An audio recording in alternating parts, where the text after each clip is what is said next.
Halo semuanya, kembali di Takdir Bicara. Semoga kalian semua selalu dalam keadaan baik ya. Buat kalian yang baru mampir, jangan lupa subscribe dan like kalau kamu suka konten Takdir Bicara.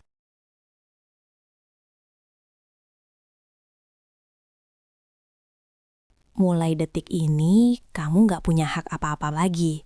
Semua aset ini resmi jadi milikku, dan kamu cuma numpang. Kalimat itu keluar dari mulut Mas Bayu, sambil tangannya sibuk menandatangani tumpukan surat di meja kerjanya. Dadaku rasanya sesak banget, melihat senyum licik di wajah laki-laki yang sudah 5 tahun ini tidur di sampingku. Ternyata benar. Diam-diam dia mau mengalihkan semua sertifikat rumah dan tanah kami ke atas namanya sendiri sebelum menceraikanku. Gemetar seluruh badanku, bukan karena takut, tapi karena nggak nyangka. Dia setega ini demi perempuan lain. Padahal aku yang banting tulang dari nol. Kumpulin modal usaha sampai kita bisa punya segalanya kayak sekarang. Dia pikir aku istri bodoh yang cuma bisa nangis di pojokan sambil terima nasib dibuang begitu saja. Matanya berbinar menatap dokumen itu, seolah-olah dia baru saja memenangkan lotre terbesar dalam hidupnya. Dia sama sekali nggak sadar kalau aku berdiri di balik pintu dengan tangan mengepal menahan amarah yang sudah diubun-ubun. Dia lupa kalau aku bukan wanita lemah yang bisa diinjak-injak harga dirinya tanpa perlawanan. Tunggu saja mas, kertas yang kamu tanda tangani itu justru bakal jadi tiket kehancuranmu sendiri di pengadilan nanti. Kalau kalian lihat Instagram storyku, pasti mikirnya hidupku sempurna banget. Rumah 2 lantai di klaster elit, mobil baru di garasi, dan suami ganteng yang kayaknya sayang banget sama istri. Tapi kalian gak tahu apa yang terjadi begitu kamera HP dimatikan. Rumah yang luas ini rasanya kayak penjara yang dingin banget. Tiap malam aku cuma bisa natap punggung Mas Bayu yang tidur membelakangi aku. Seolah-olah aku ini orang asing yang numpang di kasurnya. Padahal dulu tangan kekarnya itu nggak pernah absen meluk pinggangku sampai pagi. Sekarang, disentuh dikit aja dia langsung ngegas. Bilangnya capek lah, gerah lah. Ada aja alasannya. Padahal kalau diingat-ingat, perjuangan kita sampai di titik ini tuh gila banget. 5 tahun lalu, kita cuma pasangan muda yang ngontrak di petakan sempit pinggiran Jakarta. Yang kalau hujan atapnya bocor, sampai harus nadah pakai ember. Aku masih ingat jelas rasa mie instan 1 bungkus yang kita makan berdua karena uang belanja udah nipis banget di tanggal tua. Waktu itu Mas Bayu janji sambil elus kepalaku. Katanya suatu hari nanti dia bakal bikin aku jadi ratu di istana kita sendiri. Janji itu yang bikin aku rela kerja banting tulang. Pagi jadi karyawan admin, malamnya begadang ngurusin orderan online shopku yang waktu itu baru merintis. Rezeki emang gak kemana kalau kita usaha keras. Bisnis onlineku meledak. Omset yang tadinya cuma ratusan ribu, tiba-tiba tembus puluhan juta per bulan. Pelan tapi pasti, mimpi kita mulai kebayar. Kita bisa DP rumah impian ini, beli perabotan yang bagus, bahkan aku bisa beliin Mas Bayu motor sport yang dia idam-idamkan dari zaman kuliah. Aku bangga banget, bukan karena hartanya, tapi karena kita bangun ini bareng-bareng. Atau setidaknya itu yang aku pikirkan waktu itu. Aku terlalu naif buat sadar kalau uang dan kenyamanan bisa ngubah sifat orang secepat itu. Perubahan Mas Bayu itu halus banget, nggak langsung drastis. Awalnya cuma sering pulang telat dengan alasan lembur atau meeting sama klien. Aku sih percaya aja, namanya juga laki-laki lagi semangat ngejar karir. Tapi lama-lama frekuensinya makin sering, dan alasannya makin gak masuk akal. Pernah aku masakin rendang kesukaan dia. Nungguin sampai jam 11 malam di meja makan sampai kuahnya dingin dan berlemak. Pas dia pulang, dia cuma ngelirik sekilas dan bilang udah makan di luar sama teman kantor. Sakitnya tuh bukan di perut yang lapar, tapi di hati yang ngerasa kayak nggak dihargai sama sekali. Nggak cuma soal waktu, sikap dia ke aku juga makin dingin. Dulu dia paling rajin dengerin curhatan aku soal pelanggan yang rewel atau supplier yang telat kirim barang. Sekarang, tiap aku mulai buka mulut cerita dikit, Dia langsung pasang headset atau sibuk scroll TikTok dengan volume kencang. "Bisa diam gak sih, Dek? Mas pusing dengerin ocehan kamu terus." Bentaknya suatu sore waktu aku cuma mau nanya pendapat soal warna gorden baru. Aku kaget banget, sampai nggak bisa ngomong apa-apa. Air mataku cuma ngegenang di pelupuk. Aku buru-buru ke kamar mandi biar dia nggak lihat aku nangis. Yang paling bikin aku mulai ngerasa ada yang nggak beres adalah soal keuangan. Sejak bisnisku maju, aku yang paling banyak cover kebutuhan rumah tangga. Bayar cicilan KPR, listrik, sampai belanja bulanan. Gaji Mas Bayu katanya dia tabung buat masa depan dan investasi. Aku sih oke aja, toh buat kebaikan bersama. Tapi anehnya, tiap aku tanya progres tabungannya atau minta lihat mutasi rekening buat pencatatan cash flow keluarga, dia selalu ngelak. Mukanya langsung tegang dan defensif, kayak maling yang ketahuan ngambil gorengan. Suatu hari, firasat istriku mulai jalan. Waktu itu hari Minggu. Tumben-tumbenan Mas Bayu ada di rumah seharian. Tapi dia murung diri terus di ruang kerjanya. Pintunya dikunci dari dalam, padahal biasanya selalu terbuka lebar. Aku ketuk pelan mau nganterin kopi, tapi nggak ada jawaban. Pas aku coba putar gagang pintunya, ternyata terkunci. "Mas, kamu di dalam kan? Ini aku buatin kopi." Panggilku agak keras. Terdengar suara gerasak-gerusuk panik dari dalam, kayak orang lagi nyembunyiin sesuatu dengan buru-buru. Sekitar 5 menit kemudian, baru pintu dibuka. Mas Bayu keluar dengan keringat dingin di dahinya, padahal AC di ruangan itu nyala pol. "Ngapain sih gedor-gedor? Ganggu konsentrasi aja," omelnya. Sambil ngambil cangkir kopi dari tanganku dengan kasar, sampai sedikit isinya tumpah kena tanganku yang gemeteran. Panas, tapi lebih panas hatiku ngeliat gelagat dia yang super mencurigakan. Mataku sempat ngelirik ke meja kerjanya di belakang dia. Di sana berantakan banget sama kertas-kertas dokumen yang buru-buru ditutupin pakai koran. "Mas, lagi ngerjain apa sih? Kok serius banget? Biasanya kalau weekend kita nonton film." Tanyaku memancing, sambil pura-pura mau masuk ke ruangan buat ambil tisu. Tapi dengan sigap dia ngehalangin badanku pakai tubuhnya yang besar. "Kerjaan kantor, biasa. Udah sana kamu urus dapur aja. Jangan kepo urusan kerjaan suami. Kamu kan taunya cuma jualan online doang," katanya dengan nada meremehkan yang bikin dadaku nyeri. "Jualan online inilah yang bayar listrik AC yang lagi dia nikmatin itu, Mas." Malam itu aku nggak bisa tidur. Pikiranku melayang ke tumpukan kertas di meja kerjanya tadi. Sekilas, aku sempat lihat kop suratnya ada logo Badan Pertanahan Nasional dan beberapa map warna biru tua yang biasa dipakai notaris. Buat apa dia ngurusin dokumen tanah? Perasaan kita nggak lagi mau beli properti baru, dan sertifikat rumah ini kan masih di bank karena KPR-nya belum lunas. Ada satu masalah kecil yang mengganjal di otakku. Sebuah pertanyaan yang kalau terjawab, mungkin bakal ngubah hidupku selamanya. Apa yang sebenarnya sedang direncanakan suamiku di belakang punggungku? Rasa curiga soal dokumen di ruang kerja itu masih nempel banget di kepalaku. Kayak permen karet yang keinjak sepatu. Susah hilangnya. Tapi, aku berusaha buat tepis pikiran negatif itu jauh-jauh. Aku coba fokus lagi ke rutinitas harianku.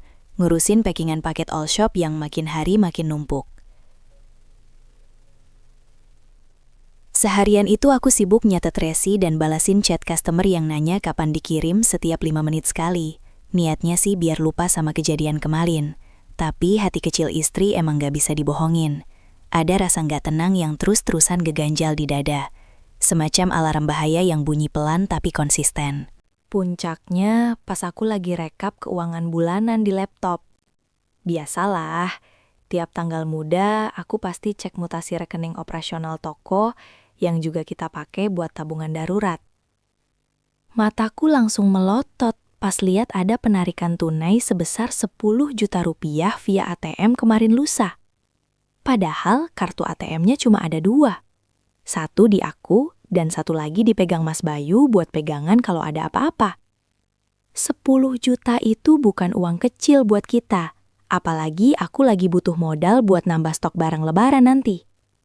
Jantungku mulai deg-degan kencang, takut ada yang bobol rekening atau skimming. Malamnya pas Mas Bayu pulang, aku coba tanya baik-baik pas kita lagi makan malam. Mas, kamu ada ambil uang 10 juta ya kemarin? Buat apa kok nggak bilang? Tanyaku sambil nyendokin nasi ke piringnya. Reaksi dia di luar dugaan. Sendok yang dia pegang langsung dibanting ke piring sampai bunyi prang kenceng banget. Ya ampun dek, uang segitu aja dipermasalahin.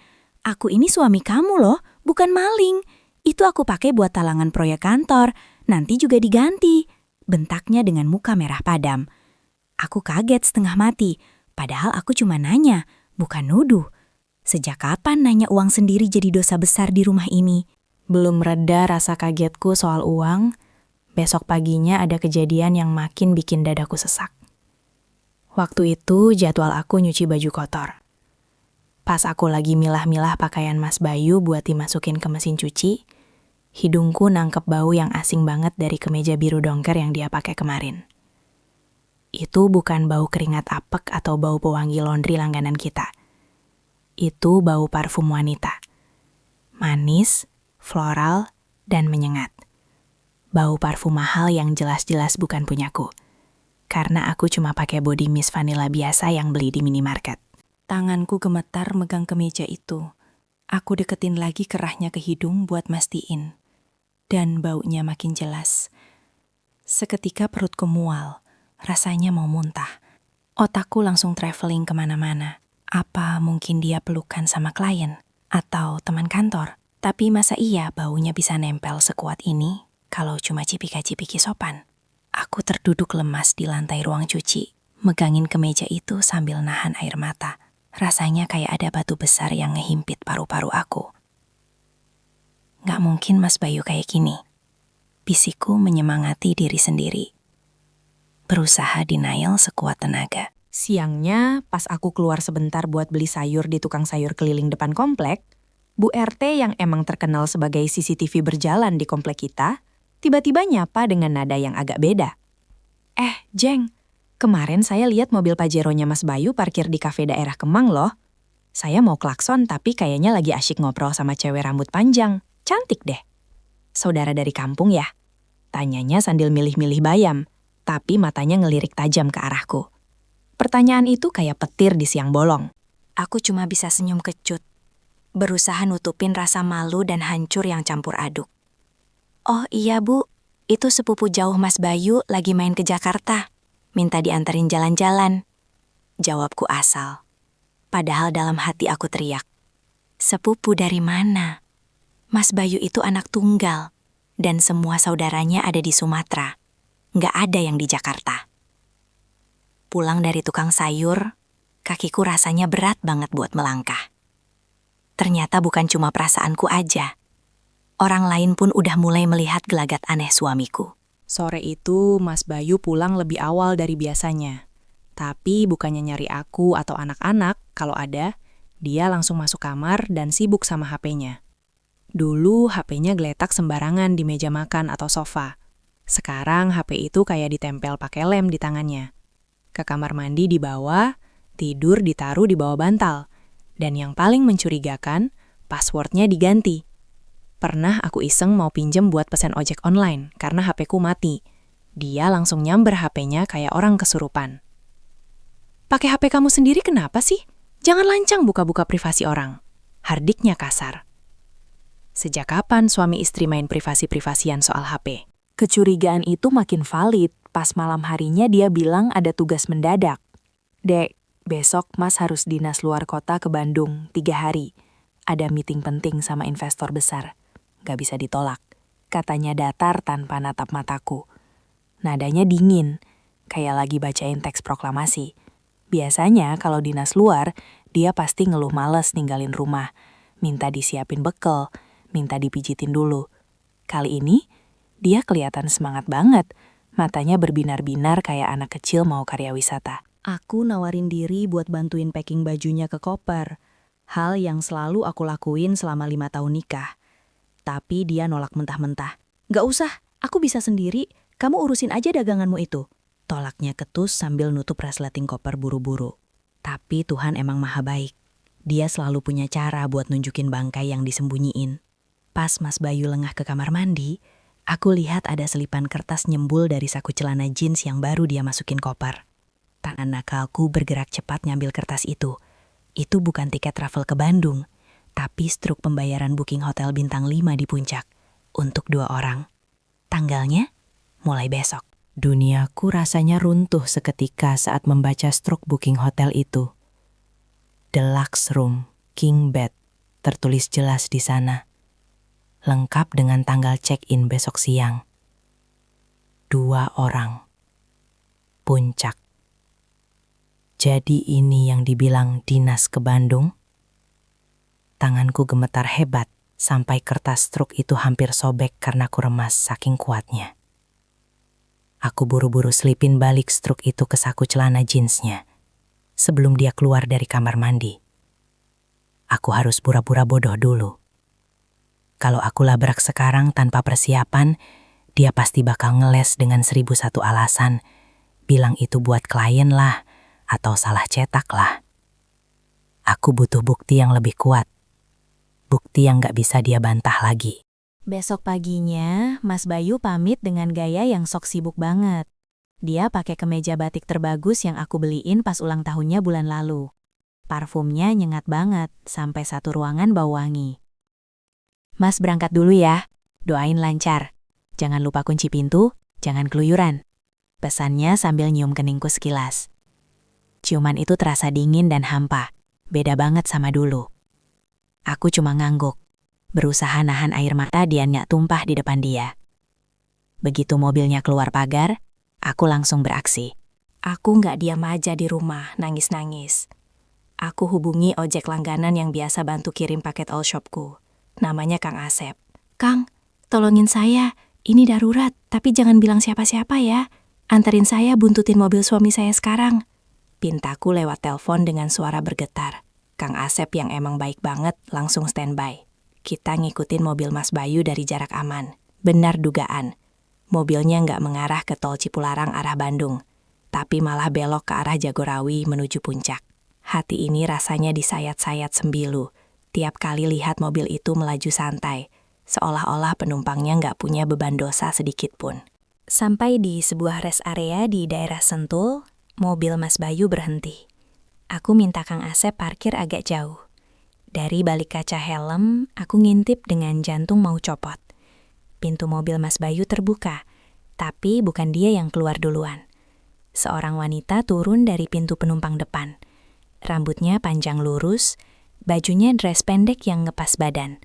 Kulitnya putih mulus, jauh lebih glowing dari aku yang tiap hari kena debu pekingan. Itu pasti wanita yang dimaksud Bu RT. Dan yang bikin darahku mendidih, Mas Bayu keluar lalu langsung merangkul pinggang wanita itu mesra banget. Kayak pengantin baru yang lagi honeymoon. Mereka jalan sambil ketawa ketiwi masuk ke minimarket, beli camilan buat perjalanan. Aku foto mereka diam-diam pakai HP-ku dari kejauhan. Zoom maksimal, walau agak pecah tapi cukup jelas buat jadi bukti kalau dia bukan saudara atau klien. Air mataku akhirnya jebol juga di balik helm. Kang Asep cuma bisa diam, prihatin lihat kondisiku. Sabar ya Neng, yang kuat, bisiknya pelan. Aku nggak sanggup ngomong apa-apa, cuma bisa ngangguk. Rasanya sakit banget Mas.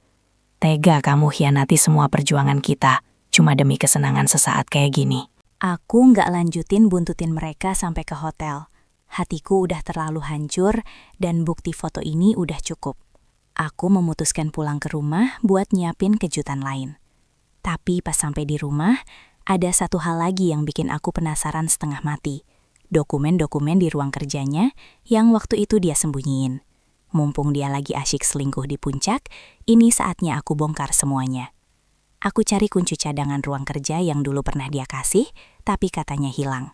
Padahal aku simpan di dalam kotak perhiasan lamaku yang jarang dibuka. Klik. Pintu ruang kerja terbuka. Baunya apek. Bau rahasia. Aku langsung menuju meja kerjanya dan mulai ngobrak-abrik laci yang terkunci. Untung aku nemu kuncinya diselipin di bawah pot bunga plastik di pojok meja. Kebiasaan dia dari dulu yang gak berubah. Begitu laci terbuka, mataku terbelalak. Di sana ada map-map tebal yang waktu itu aku lihat sekilas. Aku buka satu persatu dengan tangan gemetar. Isinya bikin aku lemas sampai terduduk di lantai. Itu adalah surat perjanjian pengalihan hak aset. Sertifikat rumah ini, ruko tempat usaha kita yang baru lunas bulan lalu, bahkan BPKB mobil Pajero itu. Semuanya sedang dalam proses balik nama dari nama istri atau harta bersama menjadi murni atas nama dia pribadi. Ada juga surat kuasa jual yang dipalsukan tanda tangannya. Tanda tanganku dipalsu. Gila. Ini bukan cuma perselingkuhan. Ini perampokan terencana. Dia mau tendang aku dari hidupnya tanpa sepeser pun harta, biar dia bisa hidup bahagia sama selingkuhannya itu pakai uang hasil keringatku. Jahat. Jahat banget kamu, Mas. Isahku pecah di ruangan sunyi itu. Aku nangis sejadi-jadinya sambil memeluk dokumen-dokumen itu. Ternyata, selama ini sikap dinginnya, alasan nabung buat masa depan, semuanya cuma kedok. Dia udah ngerencanain ini rapi banget. Pantes aja dia minta aku yang bayar semua cicilan pakai uang all shop. Biar gaji dia utuh buat seneng-seneng dan ngurusin legalitas busuk ini. Aku merasa jadi wanita paling bodoh sedunia. Tapi di tengah tangisan itu, tiba-tiba ada rasa panas yang menjalar di dada. Bukan rasa sedih lagi, tapi amarah. Marah yang luar biasa. Aku hapus air mataku kasar. Enggak, aku enggak boleh jadi korban yang cuma bisa nangis. Dia pikir aku lemah. Dia pikir aku bakal diam aja hartaku dirampok. Salah besar. Aku ambil HP, aku foto semua dokumen itu satu persatu dengan jelas. Lalu aku telepon pengacaranya, teman lama zaman kuliah hukum dulu yang sekarang udah jadi lawyer handal. Halo Rian, gue butuh bantuan lo sekarang juga. Ini soal hidup dan mati gue. Gue mau gugat cerai dan gue mau pidanain suami gue atas pemalsuan dokumen. Suaraku bergetar, tapi bukan karena sedih, tapi karena tekad yang membara. Perang baru saja dimulai, Mas Bayu. 3 hari kemudian, Mas Bayu pulang dengan wajah segar bugar sambil menenteng kotak brownies kukus, seolah-olah dia baru balik dari surga dan bukan dari perselingkuhan. Dia melangkah masuk dengan santai, tapi senyum di wajahnya langsung lenyap begitu melihat pemandangan di ruang tamu yang sudah berubah jadi medan perang. Vas bunga kesayanganku sudah hilang, digantikan tumpukan dokumen tebal, dan di sofa sebelah ada Rian, pengacaraku, yang menatapnya tajam. Mas Bayu langsung kaku di tempat, matanya bergerak liar antara aku, Rian, dan map-map di meja, dengan ekspresi bingung bercampur panik. Mas Bayu akhirnya duduk dengan kikuk di sofa single, mencoba mencairkan suasana yang super dingin. Loh, ada tamu, kok nggak bilang? Rian ya? Tumben main. Tanyanya basa-basi dengan suara sumbang. Ada apa sih ini? Kok tegang amat? Mas baru pulang capek loh, Dek. Keluhnya lagi, mencoba memainkan kartu suami lelah andalannya. Aku sama sekali nggak menggubris keluhannya. Tatapanku lurus dan dingin. Tanpa banyak bicara, aku langsung melempar sebuah amplop coklat besar tepat ke hadapannya, sampai menimbulkan suara plak yang keras di meja kaca. Buka. Sekarang. Perintahku singkat dengan nada yang nggak bisa dibantah. Dengan tangan yang mulai terlihat gemetar, dia membuka amplop itu pelan-pelan. Detik demi detik terasa menyiksa, sampai akhirnya dia menarik isi amplopnya. Matanya terbelalak lebar melihat foto-foto mesranya di rest area Sentul dan salinan dokumen pemalsuan tanda tangan yang aku temukan di lacinya. Wajah yang tadi merah merona karena matahari puncak langsung berubah pucat pasi seperti mayat. Mulutnya terbuka, tapi tak ada suara yang keluar. Kaget? Tanyaku menusuk. Kaget karena istrimu yang selama ini kamu anggap bodoh ternyata bisa mencium bau busukmu. Kamu pikir aku ini apa, Mas? Sapi perah. Yang bisa kamu manfaatkan tenaganya buat bayar cicilan, kamu ambil susunya, terus diam-diam kamu sembelih buat kasih makan pelacur itu. Suaraku mulai meninggi, menumpahkan segala rasa sakit yang sudah aku tahan sendirian. Rasanya puas sekali melihat dia terpojok tanpa bisa berkutik seperti tikus yang tertangkap basah. Bukannya minta maaf, Mas Bayu malah membanting amplop itu ke meja dengan kasar karena merasa terancam. Dia berdiri sambil menunjuk wajahku dengan jari telunjuknya yang gemetar karena marah. Jaga mulut kamu ya, dia bukan pelacur. Dia wanita yang jauh lebih menghargai aku daripada kamu yang sibuk kerja terus. Bentaknya dengan muka merah padam. Lagian kenapa kalau aku mau amankan aset ini? Aku ini suamu, kepala rumah tangga. Wajar dong kalau semua sertifikat atas nama aku. Kamu itu cuma istri, tahu apa soal hukum aset? Wajar kamu bilang. Teriakku nggak kalah kencang. Aku ikut berdiri menantangnya. Rumah ini DP-nya pakai uang warisan bapakku. Cicilan bulanannya dipotong auto debit dari rekening all shopku. Mobil Pajero yang kamu pakai selingkuh itu, ruko baru itu, semuanya hasil keringatku begadang packing barang sementara kamu ngorok. Kamu kontribusinya apa? Cuma gaya doang pakai duit istri. Aku sudah nggak peduli lagi kalau tetangga dengar. Biar sekalian satu komplek tahu kalau suami yang mereka kira family man ini aslinya cuma benalu tak tahu diri. Di saat itulah Rian akhirnya angkat bicara dengan nada rendah tapi sangat mengintimidasi. Mendengar kata penjara, nyali Mas Bayu langsung ciut seketika. Tubuhnya yang tadi tegap menantang, kini lemas dan terduduk kembali di sofa. Keringat dingin bercucuran di pelipisnya. Dia menatapku dengan tatapan memelas yang menjijikan. Dek, masa kamu tega penjarain suami sendiri? Kita bicarain baik-baik ya. Mas hilaf, Dek. Mas janji putusin dia sekarang juga. Mas balikin semua sertifikatnya. Jangan dini dong. Kasihan mama kalau tahu anaknya di penjara. Rengeknya mencoba meraih tanganku.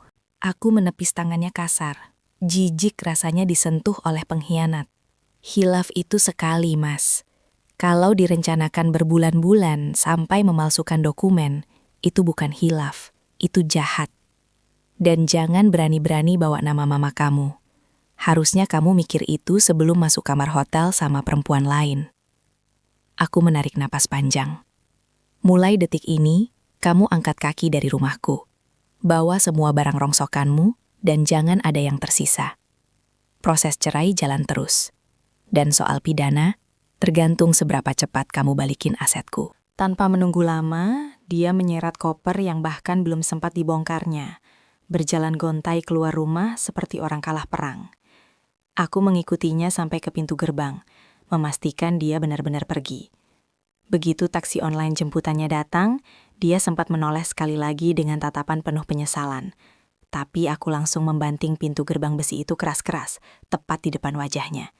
Bam! Suara besi beradu itu menjadi tanda berakhirnya penderitaanku.